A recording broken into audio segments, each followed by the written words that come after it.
Let's do a quick review over some of the stuff that we've learned so far in statistics. We've learned some stuff about population, sample, categorical variable, and a quantitative variable. Now, when my kids were little, like this cute little girl, I never let my kids into a ball pit.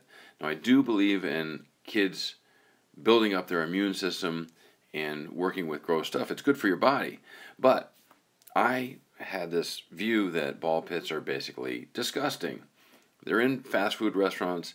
The balls are all greasy. Sometimes there's chicken McNuggets in the ball pit. One time a friend of mine found a dirty diaper in there. And sometimes kids get sick when they go into ball pits. They might get pink eye or something like that. But here's my idea. I wonder if you could test how dangerous, I guess, a ball pit would be for your average little kid. So let's talk about that. Here's the thing about statistics that I find interesting. As soon as you start talking about certain issues, especially when you're talking about safety in kids, people just go off the deep end. I'm not saying that. All I'm saying is that I wonder how clean are these ball pits that you're allowing your kids to go in. That's all. So let's test it.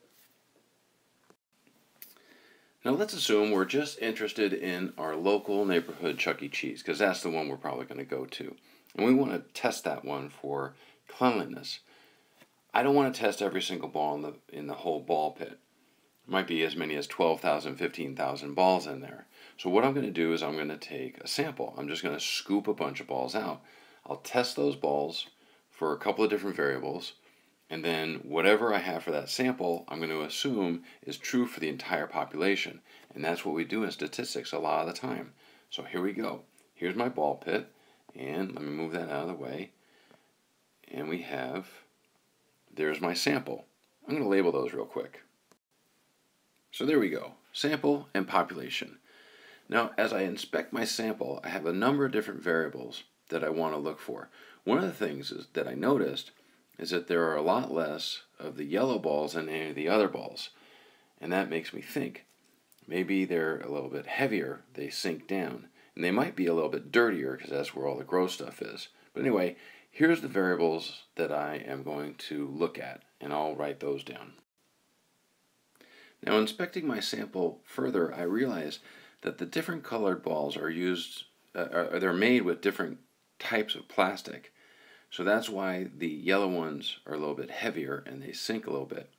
Then I look even further and I realize that some of the balls are rough and some are smooth. And that might have something to do with how much bacteria gets on those. And then, of course, I'm going to swab my sample and see what kind of a bacteria count I have on each of those balls. So here we go. Let's talk about what are these types of variables. We have two different types of variables. We have categorical and quantitative. So let's see. Weight would be quantitative because I can measure that. I can weigh that and have a number for that. And I can say, okay, the average weight of each of these balls in the sample. And then color, well, it's either blue or it's not blue. So that's going to be categorical. Now, rough or smooth, I could determine how rough or how smooth, but I'm just going to say, is it a rough ball or is it smooth? So that's either on or off, one or the other. That means that it is categorical.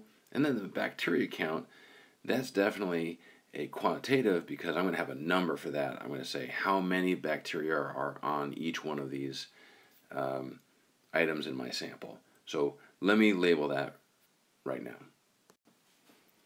So one more time, categorical is when you categorize something. It either is or it isn't. So that would be color.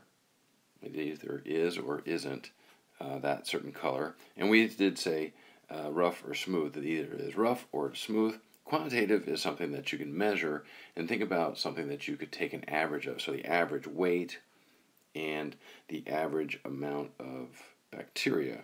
So that's all that stuff that we've learned so far in the last few days. Anyway, I hope this helps, and especially if you have to go back and get a little refresher over those vocabulary terms. Have an awesome day, and I will see you next time in class.